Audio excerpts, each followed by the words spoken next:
Apabila Anda menoleh, kadang sudah ada beberapa orang di antara sahabat kita, orang yang duduk sama kita hari ini tidak lagi duduk. Mereka telah pergi. Mereka tidak mendapatkan kesempatan. Dan jika mereka dibangkitkan, pasti mereka meminta kesempatan ini. Untuk terulangnya bulan suci Ramadan. Bulan ini Allah berharap kepada kita semuanya agar melepaskan diri Anda dari belenggu hawa nafsu, dari belenggu angkara murka, dari belenggu yang membuat Anda secara tidak sadar jatuh dalam larangan-larangan Allah, dalam keburukan, dalam kejahatan. Allah ingin Anda menjadi orang yang merdeka, yang tahu apa tujuan Allah menciptakan Anda.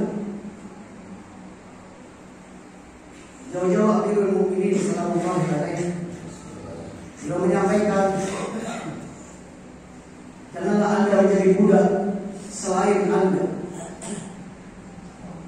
karena Allah menjadikan Anda orang-orang yang akhlak, orang-orang yang merdeka. Kadang untuk menjadi seorang merdeka Anda membayar mahal. Kadang untuk menjadi seorang yang merdeka Anda menghadapi berbagai macam ujian.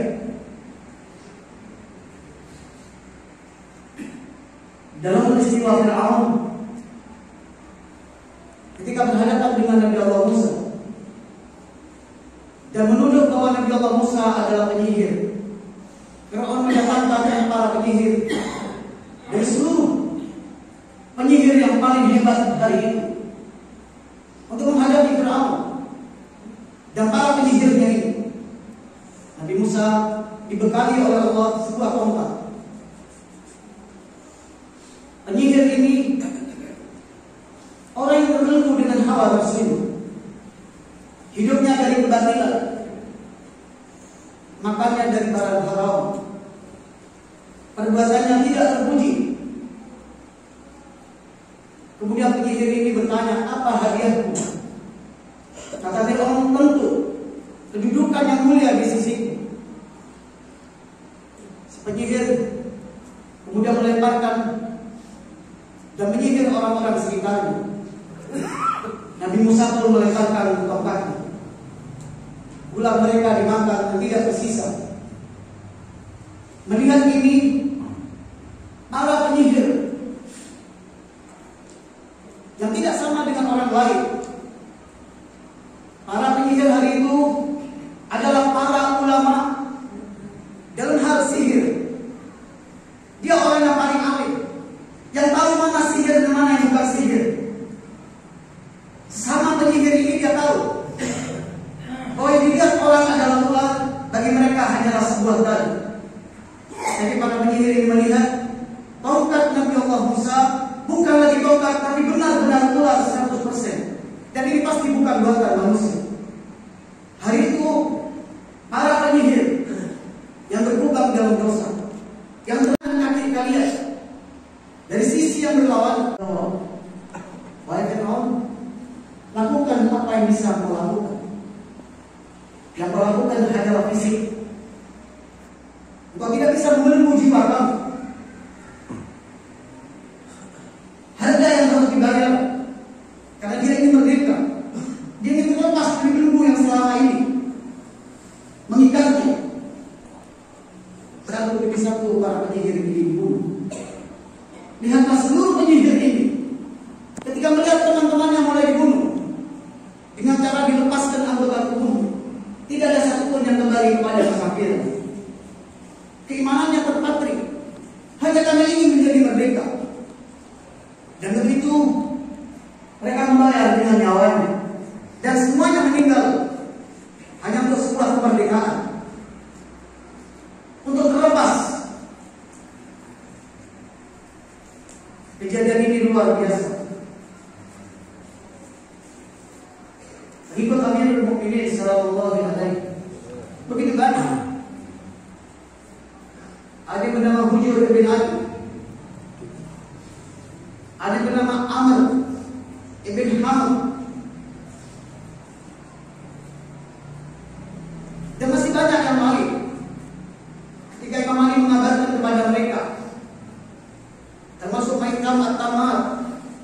akan dibunuh, engkau akan disiksa, karena kau tidak mau melepaskan wilayah kepada kami Ahlul Bait. Apa yang kau lakukan hari itu? Kata mereka, ya Amirul Mukminin, mereka menawarkan kepada sahabat-sahabat Ali ini. Dan dulu ini disampaikan juga ditawarkan kepada sahabat-sahabat baginda Rasulullah Sallallahu Alaihi Wasallam agar menukar kemerdekaan itu dengan duniawi, dengan harta, dan Rasul pernah diiming-iming dengan yang seperti ini agar meninggalkan kebebasan, meninggalkan apa yang diyakininya selama ini. Sehingga mereka bertanya, apa yang kalian minta?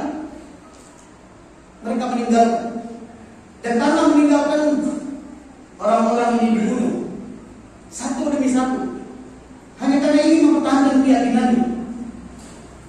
Mereka ingin menjadi orang yang merdeka, yang tahu bahwa ini keyakinannya akan membawa kepada keselamatannya, bahwa kemerdekaannya ini harus dibayar mahal. Ayam bujur dikejar-kejar dan dibunuh, main sampai dipotong tangannya, dipotong kaki.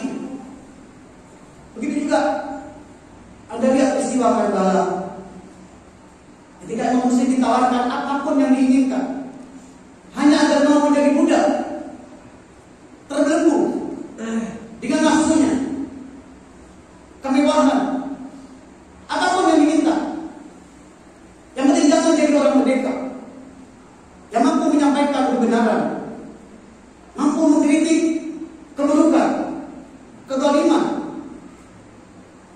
bahkan awal kalinya dari dirinya sendiri. Apa yang didapat oleh Imam Husain dan para sahabat untuk membayar ke semua ini? Mereka terbunuh. Itu tidak berlangsung hanya zaman dulu, bukan kepada Imam Husain. Hari ini Anda lihat negara-negara yang mencoba ingin merdeka, terbebas dari belenggu, terbebas dari setan akbar, terbebas dari kezaliman, terbebas dari penjajahan,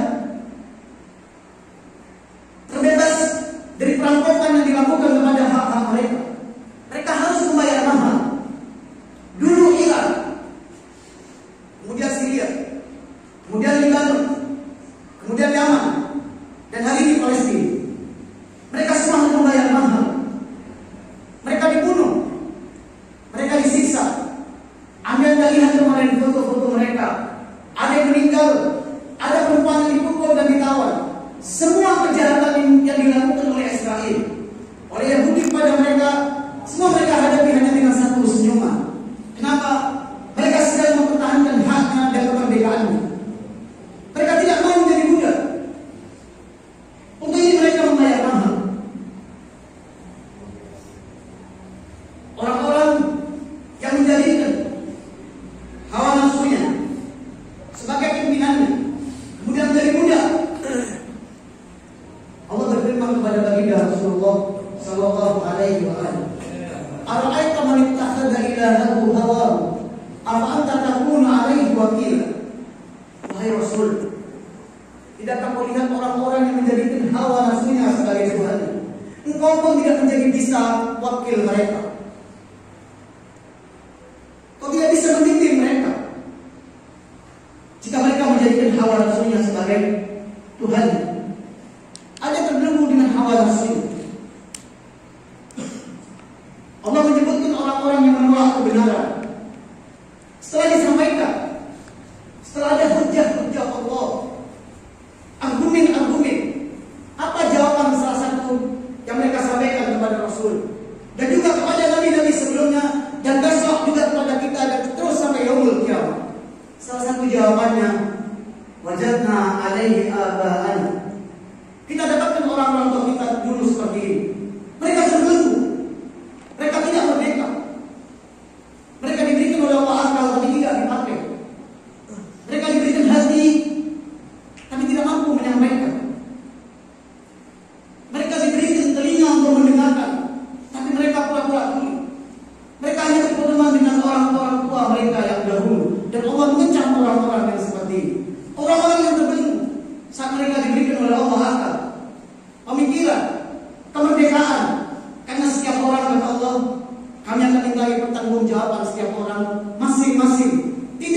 disertai siapapun dan tidak bisa dibantu siapapun. Hal itulah kemerdekaan Anda dipertanggungjawabkan di hadapan Allah. Kemudian orang-orang yang menjadikan orang-orang terdahulu sebagai tolak ukurnya, dan orang itu bukan yang dijadikan oleh Allah sebagai tolak ukur, kemudian besok mereka menyesal. Bulan suci Ramadan, salah satu cara bagi Allah agar Anda terlepas dari budak makanan, minuman. Kemudian kalau minum Anda berpuasa, tinggalkan. Selalu saya ingatkan di setiap ceramah di bulan suci Ramadan, bahwa di bulan suci Ramadan ini Anda dididik oleh Allah untuk meninggalkan makanan minuman yang halal, bukan yang haram. Karena kalau yang haram Allah sudah haramkan sepanjang tahun, tidak perlu menunggu bulan suci Ramadan. Tapi Anda dididik untuk meninggalkan yang halal, yang boleh, yang merupakan hasil halal. Kalau Allah tinggalkan, latih. Karena ada orang-orang yang demi sesuatu nasi mereka sanggup bentrokan dengan orang lain. Mereka sanggup merampok. Mereka berkhianat. Mereka mencuri. Mereka menzalimi orang lain. Kadang demi makanan. Dan makanan ini kadang digambarkan sebagai materi. Demi materi kadang orang melakukan apapun. Dia terbelenggu. Dia bukan orang yang merdeka. Tiba-tiba setelah selesai bulan suci Ramadan, Allah melihat apa hasil yang didapat oleh orang-orang selama bulan suci Ramadan, belajar menjadi orang merdeka dari materi-materi yang halal, bukan lagi yang haram. Apa yang didapat? Kemudian Allah melihat sebagian dari mereka di bulan suci Ramadan mulai menjaga. Selesai Ramadan, sebagian dari mereka kembali lagi kepada perbuatan-perbuatan buruk sebelumnya. Mereka lupa lagi. Mereka berbelenggu lagi dengan hawa nafsunya. Materinya mulai menguasainya. Orang-orang begini kata Allah, berarti orang-orang yang belum berhasil dalam mengambil pelajaran dan didikan bulan suci Ramadan. Anda disuruh belajar agar tidak semua yang halal Anda makan, agar tidak semua yang halal Anda beli, agar tidak semua yang halal Anda pakai. Ada orang-orang lain yang membutuhkan, ada orang-orang lain yang kesulitan. Allah melihat apa yang Anda lakukan hari itu. Itulah Ahlul Bait. Kenapa Sayyidah Fatimah Zahra itu datang orang-orang yang meminta, sementara keluarga Rasul ini tidak makan berhari-hari. Mereka berikan seluruhnya makanan itu. Jawaban mereka cukup mudah, tidak berbelit-belit. Kata mereka, ketahuilah, jika yang datang kepada kami orang yang lapar, orang yang membutuhkan, sementara kami pun membutuhkan, karena kami tidak makan. Jika makanan ini kami makan, maka perut kami kenyang, tapi hati kami tersisa melihat penderitaan orang lain. Dan jika kami berikan, orang-orang ini perutnya menjadi kenyang, sementara di dalam hati kami bahagia. Dan kami lebih mendahulukan kebahagiaan hati daripada kenyangnya perut. Tapi beberapa orang rela mengorbankan hatinya, bahkan mengorbankan keyakinannya, Tuhannya, hanya demi materi, demi perut yang dia lakukan selama ini. Untuk orang-orang seperti ini Allah memberikan sebuah percontohan. A'udzubillahi samil alim minasyaitonir rajim. Bismillahirrahmanirrahim. Surat An-Nahl ayat 75. Allah Subhanahu wa taala berfirman, Daraballahu matalan abdan mamlukan. Allah berikan sebuah percontohan tentang seorang budak yang dimiliki orang lain, la yaqdiru ala syai', yang dia tidak bisa melakukan apapun. Karena budak ini untuk melakukan apapun mesti meminta izin. Dia tidak punya kemerdekaan, dia tidak punya kebebasan, dia tidak punya bisa melakukan apa yang diinginkan. Keinginannya telah dicabut, kemerdekaannya dicabut. Apa yang bisa dilakukan orang seperti ini kata Allah? Dibanding dengan wa man razaqnahu min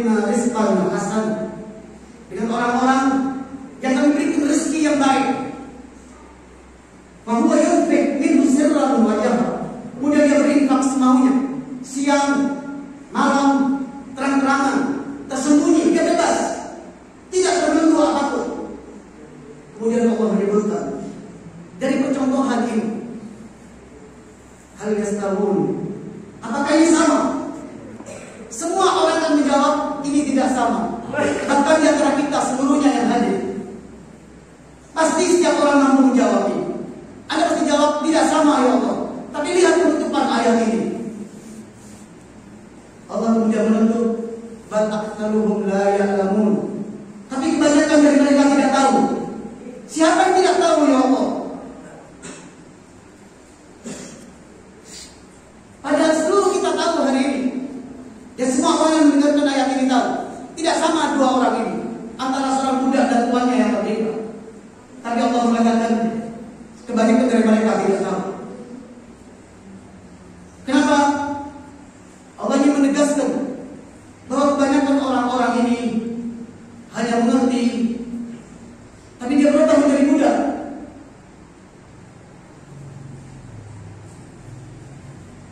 Dia tahu tidak sama budak dan tua, tapi dia berubah menjadi budak.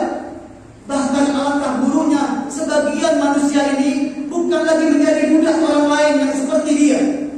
Ada yang menjadi budak harta, benda mati. Ada yang menjadi budak dari puing-puing rumah yang diperbutkan. Dia siap berbuat kezaliman dan siap menzalimi siapapun demi batu bata yang disusun yang menjadi sebuah rumah.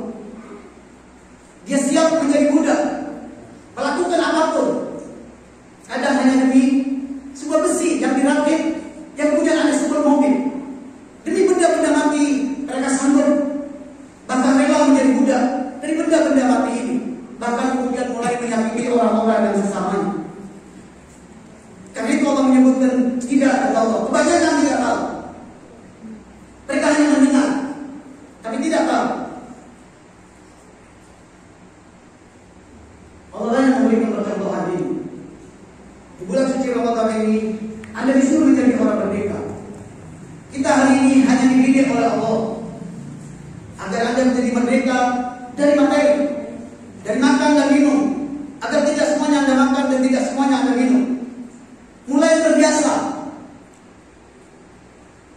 Ini bukan peristiwa agar Anda menjadi lebih kurus di bulan suci Syawal ini, tapi ini sebuah peristiwa pendidikan yang dengan itu nanti Anda mulai memikirkan orang-orang lain, mulai melihat penderitaan orang lain, mulai melihat kesusahan orang lain. Anda hari ini ketika diuji dengan bulan suci Ramadan, Anda tenang-tenang di rumah. Tapi lihat di belahan lain yang saya sampaikan tadi. Hari ini kita bicara Palestina, jangan berbicara Yaman. Yaman sudah disampaikan dari sebelumnya bahwa Yaman adalah Karbala.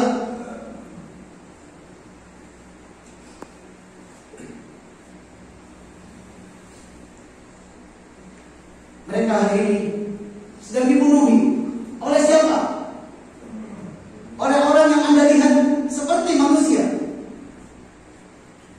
Penampilannya, pakaiannya, semuanya seperti manusia. Tapi Allah yakinkan orang-orang ini kata Allah seperti binatang barhum atau bahkan lebih buruk. Apa yang dilakukan? Karena mereka menuntut kemerdekaan. Kemerdekaan ini kan harus dibayar mahal. Kebebasan ini harus dibayar. Paling tidak dengan perang melawan hawa nafsu. Perang seperti ini terus berjalan dari satu negara ke negara lain, dari satu tempat ke tempat lain. Di mana perang ini terjadi? Perang ini terjadi hanya pada orang-orang yang waktu itu sedang mencoba menjadi hamba-hambanya Allah, yang mencoba bebas, yang mencoba beramal demi keselamatan diri. Dia tidak takut dengan celaan orang yang mencela. Dia siap menerima resiko apapun. Orang-orang yang siap menjadi hamba-hamba Allah yang terpilih, barulah orang-orang ini diuji. Orang-orang yang tidak siap tidak akan pernah Allah uji. Sehingga Rasul begitu menegaskan dalam hadisnya bahwa ujian ini, kata Rasul, hanya diberikan kepada hamba-hamba yang Allah cintai. Idza ahabballahu 'abdan ibtalahu. Jika Allah cintai baru Allah uji. Untuk apa Allah menguji orang-orang yang tidak dicintai? Untuk apa Allah menguji orang-orang yang tidak sedang ingin datang kepada Allah, tidak sedang berjuang melawan egonya, melawan nafsunya? Untuk apa Allah uji orang-orang seperti ini? Orang-orang seperti ini kata Allah, ada dan tiadanya tidak terlalu berbeda, sehingga tidak perlu Allah susah-susah menguji orang seperti ini. Dan besok suatu saat jika kezaliman mulai merata, termasuk di kota ini, kemudian Anda ingin bebas, Anda ingin merdeka, Anda ingin menyampaikan kebenaran, ketahuilah yang terjadi di negara lain juga akan terjadi di tempat ini. Ini tidak mengenal masa dan tidak mengenal waktu, tidak mengenal tempat. Dimanapun orang-orang yang sedang berjuang, mereka akan diberi ujian, mungkin di keluarganya, di masyarakatnya. Dan jika Anda sudah mulai berpegang di jalan Allah, ketahuilah kata Allah, Andalah orang-orang yang merdeka, Andalah para tua. Anda bukan muda, Anda tidak peduli dengan siapapun, karena Anda sudah berada dalam kebenaran. Bahkan kata Imam, dalam kondisi seperti ini, entah aku hidup dan aku mati, aku tidak peduli, karena aku sudah memegangi kebenaran, berjalan dalam sabilullah, berjalan dalam keinginan yang diminta oleh Allah. Allahu Akbar, Allahu Akbar, walillahil hamd, wala haula wala quwwata illa billahil aliyyil azim. Sallu ala Muhammad wa ali Muhammad. Allahumma salli ala Muhammad wa ali Muhammad. Allahumma salli ala Muhammad wa ali Muhammad. Allahumma salli ala Muhammad wa ali Muhammad.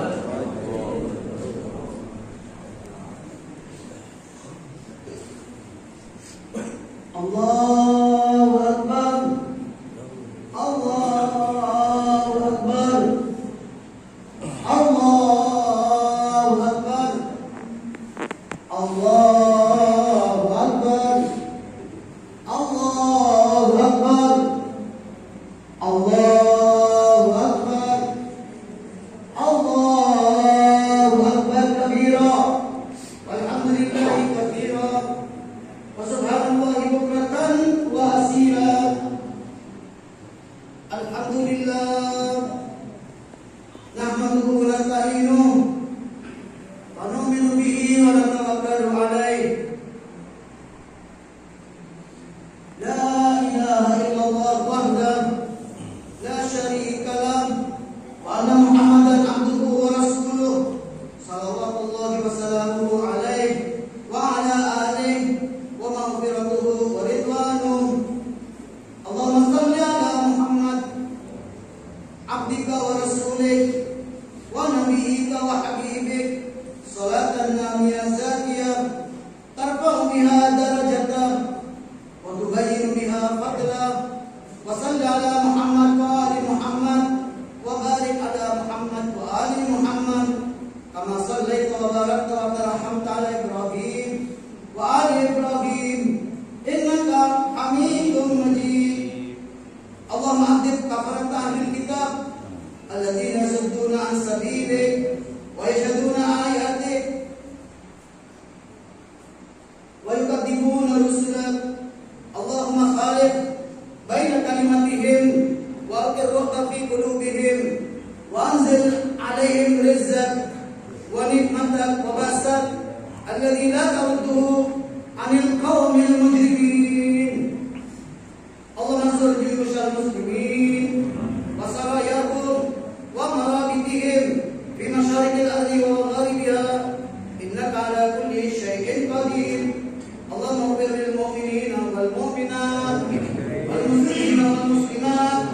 Allahumma ij'al taqwa zadahum wal imana wal hikmata fi qulubihim wa awzihum ay yashkuru ni'matak allati an'amta alaihim wa yufu bi 'ahdik alladhi ahadtahum alaih ilahal haq wa khaliqil khalq.